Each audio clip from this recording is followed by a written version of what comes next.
Commission to conduct rerun of Mandai parliamentary elections on December 30, following notification to the EC by Clerk of Parliament of vacancy declared in that particular constituency. Also coming up, President John Dramani Mahama urges the Office of the Special Prosecutor to fast-track investigations and prosecutions to build public confidence, describing calls for the scrapping of the office as premature. Them a little time, of course people want to see, more prosecutions and more results, and so I'll just urge the OSP to speed up, some of these investigations. Discussion on Inside tonight. Government withdraws lithium mining agreement, announcing further consultations with stakeholders. That's why there's a need for us to withdraw this agreement. Do further work involving you in this, so that together we can move together. Also in this broadcast, Ghana deports 3 Israeli nationals following the alleged ill treatment and unjustified deportation of 3 Ghanaians as both countries commit to an amicable diplomatic resolution. In business later, Ghana records 5.5% economic growth in the third quarter of 2025. Meanwhile, government statistician is urging a strategic shift of capital investment toward ICT, trade, and agriculture to sustain growth. And much later on the broadcast, rebels reportedly enter a key city in the Democratic Republic of Congo, raising concerns despite a U.S.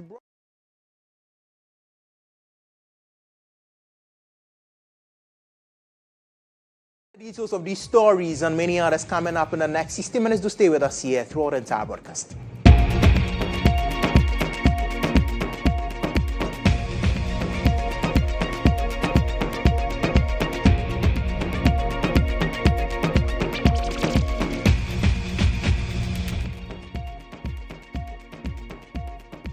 You're welcome once again to this evening's broadcast. It's also live on all our social media platforms. My name is Emmanuel Agyabeng. We begin with much news coming in from the EC now, as we do understand that the EC will conduct a rerun of the Pandai parliamentary elections on December 30, according to a statement received from the EC and signed by the Deputy Director in charge of Research, Monitoring and Evaluation Department. It says, and I note, the Electoral Commission wishes to inform the general public that following the Tamale High Court's ruling on Monday, 24th November 2025, ordering a rerun of the Mandai constituency parliamentary election within 30 days, and upon receipt of a letter from the Clerk of Parliament, Tuesday, 9th December 2025, formally notified the Commission of the occurrence of a vacancy in the membership of Parliament. The seat of the constituency in Parliament has become vacant. The Electoral Commission will hold a rerun of the parliamentary election in the Mandai constituency on Tuesday, 30th December 2025. The rerun of the Mandai constituency parliamentary election will be conducted for only the 3 candidates who contested the 2024 parliamentary election in the said constituency.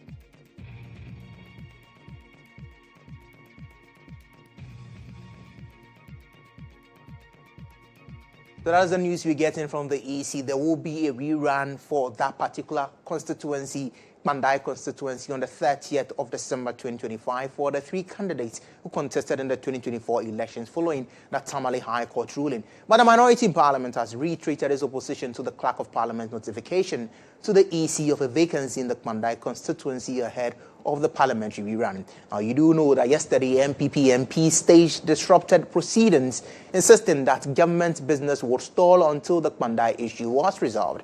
The tense standoff nearly escalated into a physical altercation on the floor of Parliament. Now, speaking to the media after the disruption, Deputy Minority Leader Patricia Piaget defended the minority's position, citing legal precedent that Parliament should allow ongoing judicial processes to conclude before any official notification of a vacancy is issued. The lesson is clear. Parliament decisive action in the GHOne case was not based on High Court ruling alone. It was based on specific final orders from the Supreme Court. Now compare this to Pandai. Today, we have no order from the Supreme Court. We have no injunction. Instead, we have a High Court ruling that has been formally stayed and is under appeal. To use the GHOne case to justify instant action in Pandai turns the truth upside down. GHOne's case teaches us to wait for the Supreme Court's final word. In Pandai, we are ignoring that lesson and acting before the first appeal has even been heard. We cannot use a case that required court intervention to justify acting when the Supreme Court has not spoken at all. The pattern, therefore, Mr. Speaker, is undeniable. This House has always required one of three conditions: the exhaustion of appeals, a final specific order from the Apex Court, the member's own resignation. Article 99, 1E of our Constitution is precise.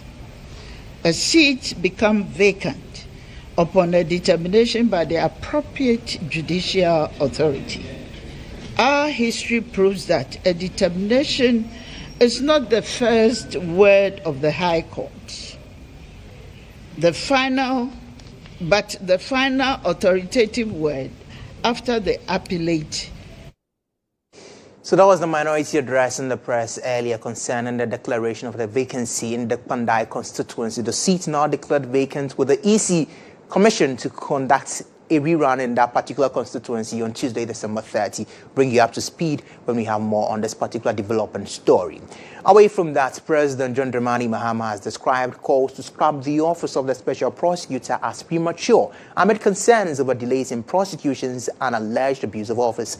Speaking during the courtesy call by the National Peace Council, the president said the OSP remains a unique institution because of its independent prosecutorial mandate and should be supported rather than dismantled. President Mahama, however, urged Special Prosecutor Agyabeng to expedite investigations and ensure the timely conclusion of those cases. I do enjoy prosecuting people, but the people of Ghana will not forgive us if people develop impunity in terms of abusing the trust that people have put in them. And so that's why we're resourcing the Economic and Organized Crime Office and the other anti-corruption institutions, including the Office of the Special Prosecutor. And recently, there have been some controversy with the Office of the Special Prosecutor. I think it's premature to call for the closure of that office. The unique thing about that office is it is the only anti-corruption agency that has prosecutorial powers to be able to prosecute themselves without going through the Attorney General. And so people had mistrust for the Attorney General because the Attorney General normally is a member of government and is a minister of state. And so they believe that the Attorney General will be very reluctant to prosecute his own. But if there's an independent office like the Office of the Special Prosecutor, it won't matter who you are because they have security of tenure and they have prosecutorial powers, whether you're a member of government or you're a member of a previous government or you are anybody who has, misappropriated public funds. They have the law is behind them to be able to prosecute you. So I think we should give them a little time. Of course, people want to see, more prosecutions and more results. And so I'll just urge the OSP to speed up, some of these investigations and, show people that the office is still very relevant. You heard the first gentleman of the land. Let's now have a conversation, a brief one, with the chairperson of the AU Advisory Board Against Corruption, Mr. Adamson. And Honorable, we are grateful that you could join us this evening. Finally, we're getting a very firm statement from the president saying that we are not scrapping the office. For you as an anti-graft campaigner, what does this mean to you? It's a delightful statement. I mean, it tells us that our president is on top of the facts and is analyzing the heartbeat of persons within the anti-corruption space. And he analyzed it brilliantly because clearly the challenge we've had historically is that the AGs have been unwilling, as it were, to investigate and prosecute their own peers in government. And so this office is not born out of just somebody's imagination, but because there's a particular issue we're trying to address. And we are delighted that he made this policy statement today. But he makes mention of the fact that there is waning public confidence when it comes to the execution of work by the OSP. And now that he has been given some breathing space to finally conduct his activities, what should be his modus operandi now? More social media updates or more action in courts? Actually, if I had my way, I'll be telling the president, listen, please help the office by establishing the specialized courts as quickly as possible. Earlier this year, I was in Kenya, where they have as many as 12 specialized courts. And the target is that they sit daily and they discharge of these cases within 6 months. Obviously, that is possible when you are sitting every day on the same case. Take our place where you come today, then they say they come after a month. For which reason our cases take 2 to 7 years in terms of the span of completing cases. And so the recommendation to the SP is important, and I will encourage the SP to take it on board. But I think government needs to do much more, as is best practice in other jurisdictions, if we really want to see cases go quickly, results being available. I don't think it is just the SP that will benefit from specialized courts in the anti-corruption sector. All of us will be glad to see that these cases are dealt with and discharged quickly so that we can move on to other issues. Mr. Adamson, thank you so much for speaking with us. He is the Honorable Chairperson of the AU Advisory Board Against Corruption. You're still watching News Tonight. After this break, we have more for you on the broadcast. Stay with us.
Many thanks for staying with us. It's now time for us to bring you the biggest story of the day on Insight.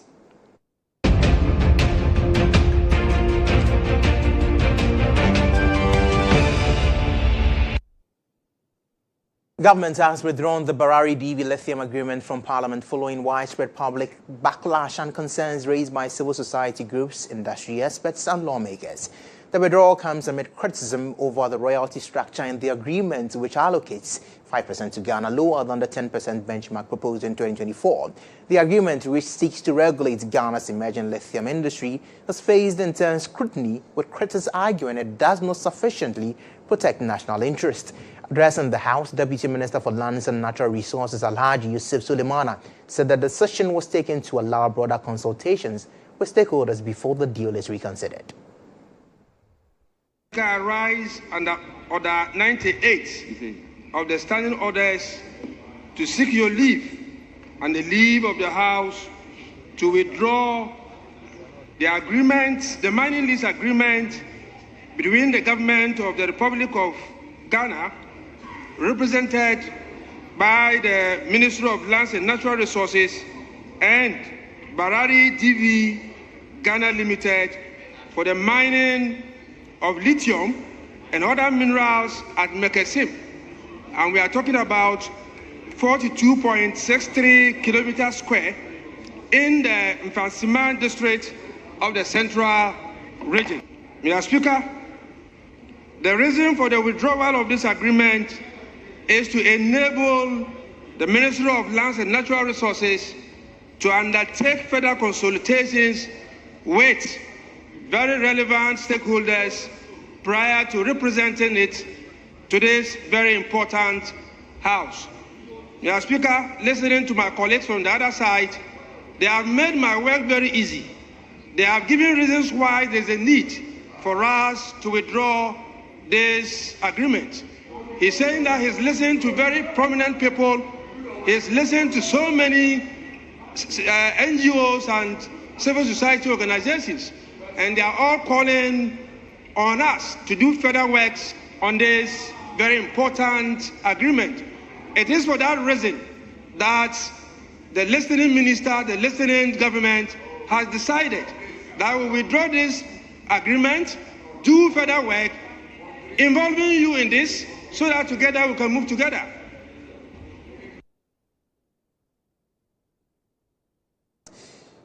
Well, joining me now for a conversation on the subject is the country manager for the Natural Resource Governance Institute, the person of Mr. Patrick Stevenson. We are grateful that you could join us this evening. Prior to having this conversation with you, I have chanced on a statement from the Ministry of Lands and Natural Resources indicating that this particular move would be done in such a way that government will compile and review valuable proposals received during engagement and reconsider all of these before the deal is placed before Parliament again.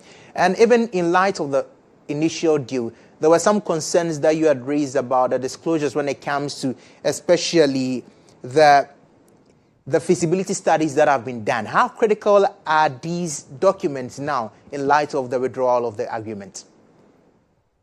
Well, first of all, Emmanuel, thank you for having this conversation. I think that, the withdrawal is welcome news, not only to civil society organizations, but to, the country at large, that, the government at least has listened to the voice of civil society organizations. As you do note, prior to the SWAL agreement, which is currently being reviewed, the earlier agreement, which was not ratified by the 8th Parliament, we had done some extensive work that had indicated that the negotiations that the state had undertaken at the time to secure about 10% of mining royalties, in the agreement between the government of Ghana and Barari, at least had some sound reasoning behind it and could generate maximum returns for the country. And so for us, civil society more broadly, and what I'd imagine would be, Ghanaians broadly, that agreement sort of spoke to the needs and expectations of actors within the state. However, given in the wake of these new developments around the legality or otherwise, I think the earlier studies that we had done that informed the discussions prior to the passage of that deal, I think they become instructive. But if you permit me, perhaps I may highlight a few things. Right. 4 fundamental things that for us I think are relevant, even as Parliament opens up for these consultations. We think the very first thing that needs to be done is that, the government must avoid, giving permanent, concessions. This may come either by way of, tax support that may end up being, temporary, right? And they should be a bit more flexible. Again, government, shouldn't lose prices, right? Because we understand that some of the propositions they are making is to introduce a sliding scale that will help, in the proper determination of the amount of royalty that the country should get from the deal. And then again, we equally understand that, using that sliding scale, we should perhaps anchor that to global prices. So that's on the questions of concessions that a country can make. Again, on point 2, I think that one of the things we're looking at is to protect the state against potential underpricing, which is equally one of those, studies that we have done earlier in the year to indicate potential pathways that a country can take, to avoid a case where the companies artificially underprice, lithium, which then undermines the value that we get out of the sector. Then point 3, you have some cases where agreements with multinational companies result in the companies, shifting profits that undermine, our value we get. We think that that is something that the state needs to look carefully at, so that we don't shortchange ourselves in that deal. And perhaps the final thing is that, we should test the numbers, right? Because that's essentially the heart of the conversation for the review. The company is asking for some, concessions based on, prices that are plummeting at the time. We fully understand that the economics on the cost of the project may have changed. Our view really is that, and again, in line with the studies we had done earlier, which informed prior negotiations, is for government to at least, publish comprehensively what numbers will inform. And we in civil society are equally doing, some of those computations to determine the point at which, some prices of lithium and whether that has implications for the cost and economics of the project before we go and lock ourselves into any kind of deal that may either undermine the interest of the country. And so I think those 4 fundamental things for us are quite critical. And on the last one, again, I think that beyond profit and revenue models vis-a-vis the prices, I think what ultimately matters is the interest of Ghana as a country. And that is what we think needs to be done. And we are more than happy as civil society organizations and actors that have partnered with government in providing insights that inform some government decisions. We're more than happy to continue the engagement as, was said in Parliament with the ministry and other actors to ensure we have a fiscal regime that broadly works and exact value for the country. You raise a number of pointers and recommendations in light of the risks that are associated with this deal when it comes to underpricing, related party sales, profit shifting, among other things. For the ordinary Ghanaian, the biggest conversation that came up had to do with a benchmark of 10% royalty and then another 5%, the legalities of it and everything over there. But then, finally, that's what I'm asking before you go. What would be the NRGI's position? Should we look at a higher percentage when it comes to the royalty structure? Or there should be a much more better way to put it? Well, so what we had done at the time was to do some estimations around that. And the view that we hold, and I'm sure what was discussed broadly at the time, and we still perhaps stand by that view, but go back and touch on the economics, is that a sliding scale determination of royalties indexed against, global prices of lithium is the way for the country to go. Good. And so if those were the considerations at the time that led to 10%, and when we assessed the 10% against what was happening in other jurisdictions, our conclusion overwhelmingly at the time was that 10% was fairly competitive compared to what, companies may get from other jurisdictions, which means that Ghana at least, got value for money from that engagement. Currently, what I've seen, I've seen some proposals that I understand are currently in Parliament, and there's a sliding scale of between 5 to about 12%. Okay. Right, which has been indexed against, when prices are about $1,500, per ton of lithium. That's scaled up to 2,300 to another band of 3,200, and then to 3,200 plus. So you have that scaling that goes all the way to our 12%. And I think that proposition, if it's true, is one that aligns with what our estimations really are. But beyond that determination of what the ultimate royalty rate will be for this particular agreement, and what I suspect may be a standard for other critical minerals in the country, the cost dynamics around the project needs to be assessed. Okay. And the questions around profit sharing and others that I talked about are equally important. So we simply don't just focus purely on royalties and leave the conversation there. So on the question of royalties, I think the current proposition which I've seen, and I'm sure there will be an opportunity to engage further with the ministry, with Parliament Select Committee, and with Parliament more broadly and other stakeholders. I think what I've seen, if that's what the conversation is going to be about, really perhaps aligns with what best practice would be, and they extract a bit more value for us. Mr. Stevenson, we are grateful that you could speak with us here on Insight. Patrick Stevenson is the country manager for the Natural Resource Governance Institute. He makes a number of good recommendations when it comes to lithium agreements, and as they continue with the engagement with the ministry, we are hoping that the deal will come in a much more better form than what was placed before Parliament, and that is for Insight.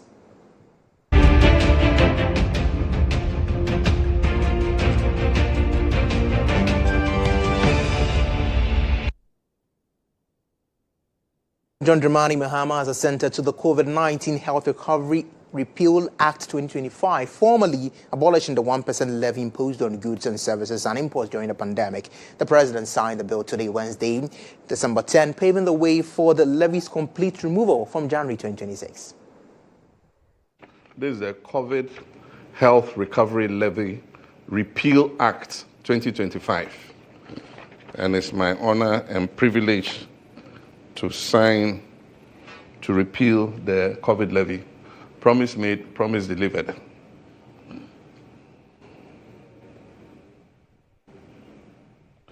And today is the 10th of December, 2025.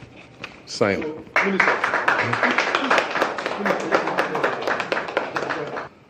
Purported to provide free water, free electricity, free food, and a lot of things. And to the shock of most Ghanaians after the pandemic was over and after the elections were over, government slapped Ghanaians with a 1% value-added tax, ostensibly to recover what it's supposed to have spent on the COVID pandemic. Ghana continued to remain one of the only countries where we're being taxed for a pandemic that had passed.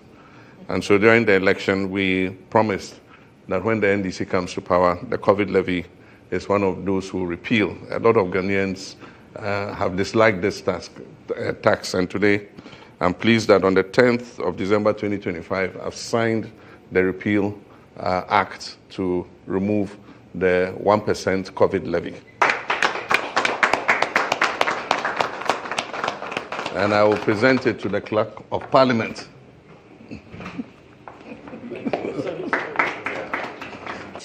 Still on VAT reforms, the Ministry of Finance will in 2026 roll out a national value-added tax reward scheme aimed at encouraging compliance and improving revenue collection. The initiative was announced after the Finance Minister, Dr. Kassia Latuma, forced and engaged staff at the large taxpayer office at the VAT House in Accra, where he reaffirmed the government's commitment to strengthening revenue administration and removing bottlenecks. Under the scheme, VAT receipts collected by compliant taxpayers will be entered into national draws, offering participants the chance to win various rewards. Officials say the program is expected to encourage consumers to demand receipts, reduce leakages along the VAT value chain, and improve overall revenue performance. The VAT reward scheme is part of a broader tax administration reform scheduled to begin next year, including the rollout of a redesigned VAT system and the deployment of fiscal electronic devices to enhance transparency and data accuracy.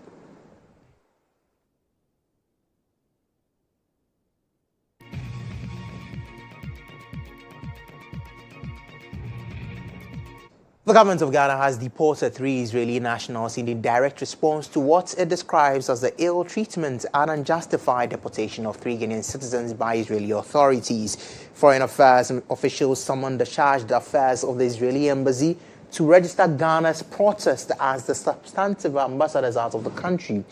The ministry says both governments have since agreed to work towards an amicable resolution. According to officials, the action is intended to safeguard the dignity of Guinean nationals abroad while maintaining Ghana's long-standing diplomatic relationships.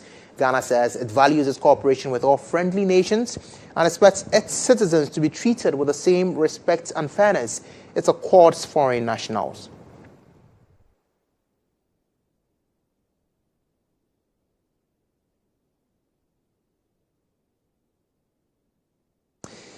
President John Dramani Mahama has addressed the controversy surrounding religious freedom at Wesley Girls Senior High School, noting that there is no justification for the growing public dispute.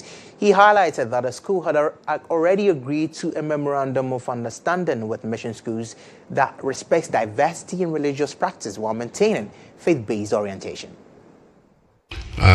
We took note that somebody filed a case before the Supreme Court. The Supreme Court is yet to pronounce on that issue. But if you read what the faith-based organizations agreed in their own MOU, I don't see any point of dispute. They all accept that if there's a mission school, it has its faith orientation. But within that faith orientation, there must be recognition of diversity. It's right there in the MOU.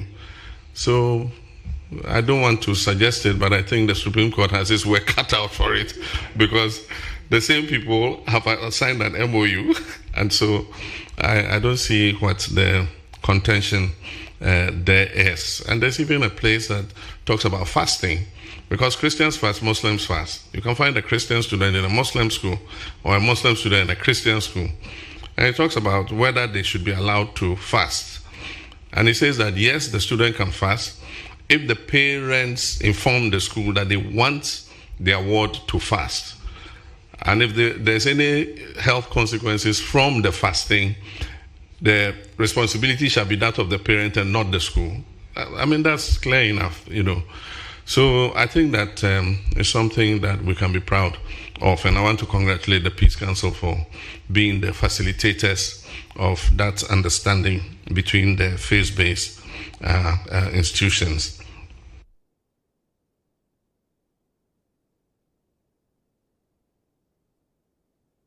Joining us now is the former Director General for the Ghana Education Service, Mr. Charles Ahetu Chekan. We are grateful that you could speak with us this evening. Now, Mr. Chekan, the indication we are getting from the President is indeed that there is an existing MOU. Have we allowed mission schools to abuse this MOU when it comes to enforcement of what they initially agreed to, especially in light of the religious diversity saga we are seeing with Wesley Girls? I think that it's very difficult to draw that conclusion. Of course, all the mission groups agreed to that memorandum. School administration changes, and a lot of new people come in, and probably they did not get the details of that orientation in terms of what they had to do. So we will give them the benefit of the doubt. And as you said, the situation is not a do-and-die situation in which people have been abused or anything has happened. I think listening to the memorandum and the details of it, it is clear. I mean, the system has been operating along those lines. So we think that there is very little to worry about, and the agreements are set. And as long as the school programs are adhered to, I mean, the children will be able to pray. And I'm happy that, I mean, there is this issue about the fasting, and that clears the ground for everybody to understand that it's not that you don't want anybody to fast, but you don't want to take the responsibility for somebody fasting in the school and then suffering a health consequence, and then the parents, the teachers being held responsible, or the school administration being held responsible for it.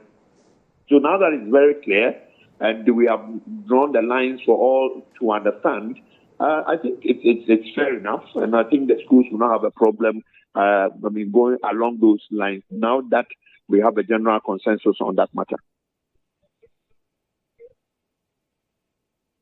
His broadcast, he has given us much indication about the memorandum of understanding that the President alludes to. He says that it will be an early assumption to make to say that we have not enforced the terms of that MOU, but then he's happy of the indication that has been given, and we are hoping that in the coming weeks we'll get some clarity and have this particular matter resolved. Away from that, the Ghana Police Service has honored 20 officers killed in line of duty this year, describing them as martyrs whose courage anchors the nation's safety. At the memorial ceremony, officials highlighted that every officer wearing the badge faces both the potential for heroism and the risk of sacrifice. You're still watching News Tonight. After this break, we have more for you on the bulletin.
The Business Brief is brought to you by CompuGhana, passion for technology. Tonight, Ghana's economy expanded by 5.5% in the third quarter of 2025, according to provisional data released by the Ghana Statistical Service.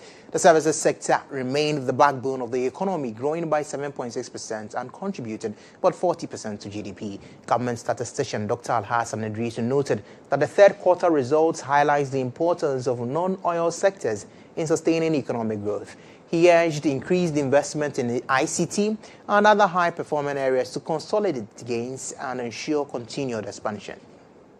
The economy produced 50.8 billion Ghana cedi worth of goods and services in quarter 3 of 2025, compared to 48.2 billion Ghana cedis last year. This gives us a real GDP growth rate of 5.5% for quarter 3 of 2025. In quarter 3 of 2024, the rate was 7%.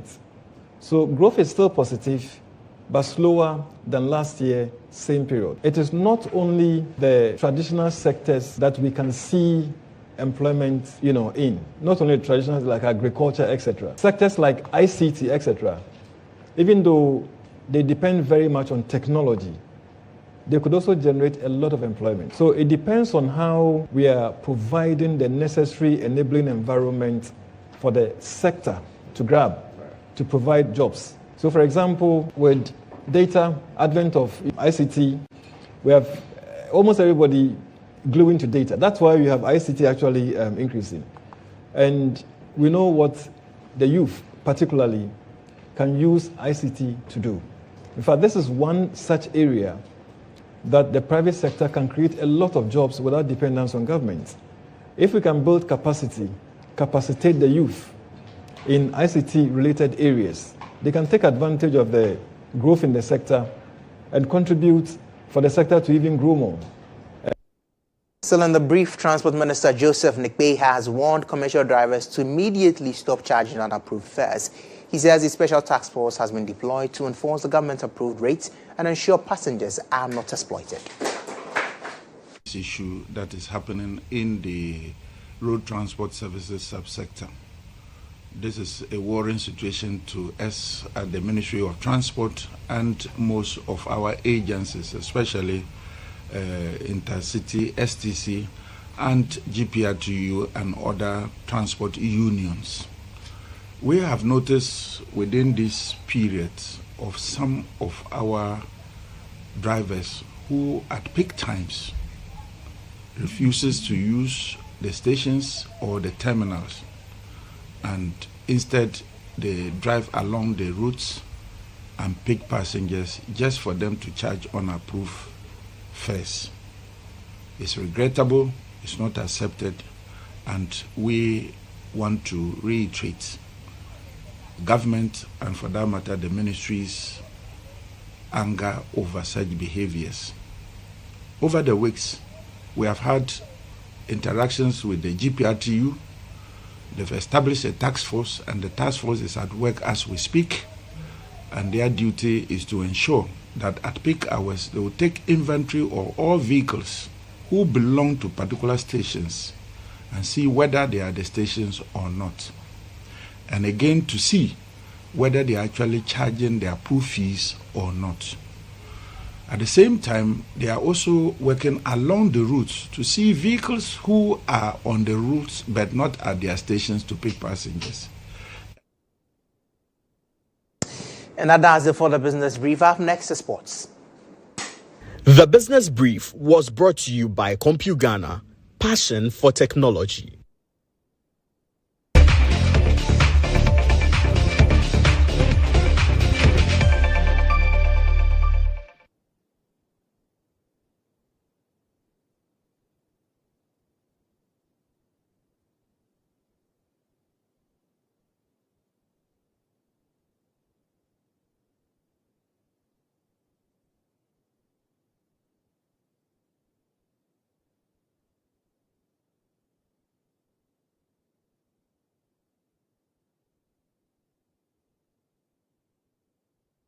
For joining me here on Sports Brief, I am Monica Bukari. Former Black Stars striker Augustine Ahenfo has described Ghana's upcoming clash with Panama as the toughest in the World Cup Group L alongside England and Croatia. Speaking on the game, Ahenfo noted that it will be Ghana's first encounter with Panama, meaning the technical team will need to carry out extensive scouting to assess the team's strengths and weaknesses. I think our biggest test should be against Panama. Because that is the first match that we are supposed to play in the tournament. And we are supposed to, since we don't really know what they are coming to bring at us, we'll have to begin to actually scout them and see what they are capable of doing, which is to go back and watch videos of them. And between now and the World Cup, which is the first game, we gather a strategy that can help us outwit them. But for Croatia and England, we've watched them severally. And so there's a possibility of us planning well. But for Panama, we've really not had the opportunity or seen them play like we've seen the likes of Croatia and England play. So, in as much as people think that Panama... Now, Augustine Ahenfo added that it is time Ghanaian appreciates the current crop of players and fully rally behind them. He, however, urged the technical team to intensify their scouting efforts to ensure the right players are selected between now and June. Thank you. Your question is looking at the players that we have. I think that the players that we have is what we have. So I think so far, these are our stars for now. And so we need to actually believe and respect them, that they are capable of winning any match any day. Once again, I will want to say that the technical team of the team, which is the Black Stars, should make sure that they scout well and pick the right players at any given time when the World Cup is around. Between now and June, where we will play our first game, I think it's on the 17th of June. Yeah. Between now and then, we will have to make sure that whoever we are going to pick and present at the World Cup is capable of giving us a good game and results that we desire. Away from the senior team, chairman of the Black Galaxies Committee, Kingsley Osei-Bonsu, widely known as Lord Zico, says the friendly against South Africa's Bafana is a valuable test for the Black Galaxies as they prepare for the AFCON 2025. He made the remarks in an exclusive interview with me and GHOne on the game. We are going to play them, and the purpose for the match is that, as you rightly said in your intro, Bafana to get themselves engaged in the AFCON. So it's going to serve us a last preparatory match for the AFCON. And the Galaxies early next year will be starting with our qualifiers. So it's also going to serve us a test for us, because we've been in camp for the past 1 month or 3 weeks. And there's a need for us to test the readiness of the players. So we're going to play them in their own backyard, and I believe it's going to serve a good purpose for both teams. Ghana Football Association President Kurt Okweku has paid a one-day working visit to Destination DC as part of efforts to explore areas of mutual interest and strategic collaboration ahead of the 2026 FIFA World Cup to be staged in the United States, Canada and Mexico. With preparations now accelerating, the GFA is seeking global partnerships that can enhance Ghana's presence, visibility and operational readiness during the tournament. Kurt Okweku and his delegation engaged Destination DC leadership on potential avenues for cooperation, particularly in the areas of tourism, promotion, cultural exchange, commercial opportunities and diaspora engagement during the World Cup period. The delegation also held discussions with Kimberly Bassett, Secretary of the District of Columbia. Ghana's World Cup schedule for Group L will see the Black Stars face Panama on Wednesday, June 17, 2026 in Toronto, England on Tuesday, June 23 in Boston, and Croatia on Saturday, June 27, 2026 in Philadelphia.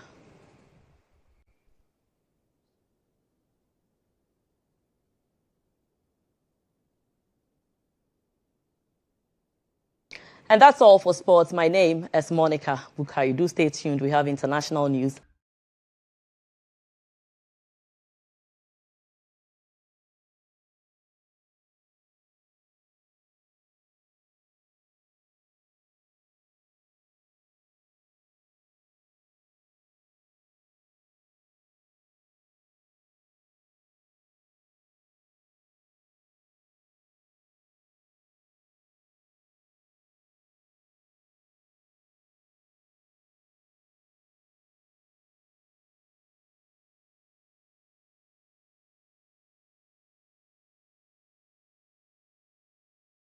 Fighters were on major streets. However, South Kivu Governor Jean Jacques Perusi told local media that the army and allied militia remained in control of the city, which is just 27 kilometers from Burundi's capital.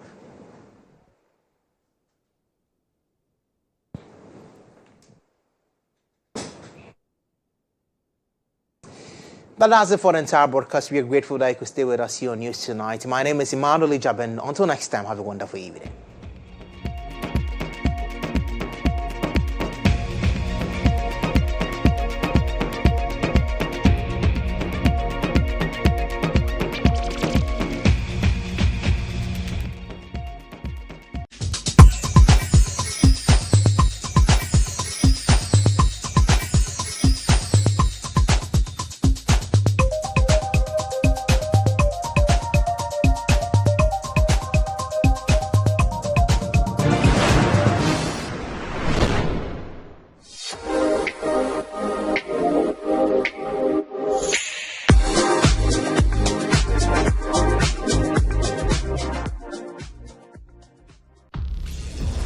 It's the last night of competition in the Central Region, and everything is on the line. NFL legend Joe Thomas. Look at the Iron Man go! And newly crowned Titan Danny Spiegel. Look at that power from Danny Spiegel! Are one victory away from winning the Central Region and moving on to the Titan Championship. But my reigning Titans can't get too comfortable yet, because the competitors who lost on Mount Olympus return for one last shot at redemption.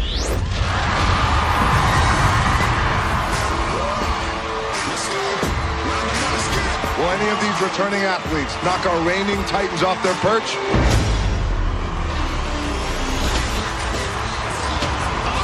Wow. Unbelievable! Oh my God! Whoa! Tonight, our Central Regional champions will be crowned.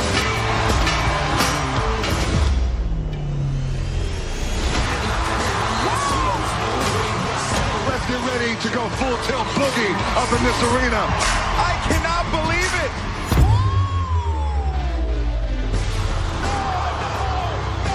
Let the Titan Games begin!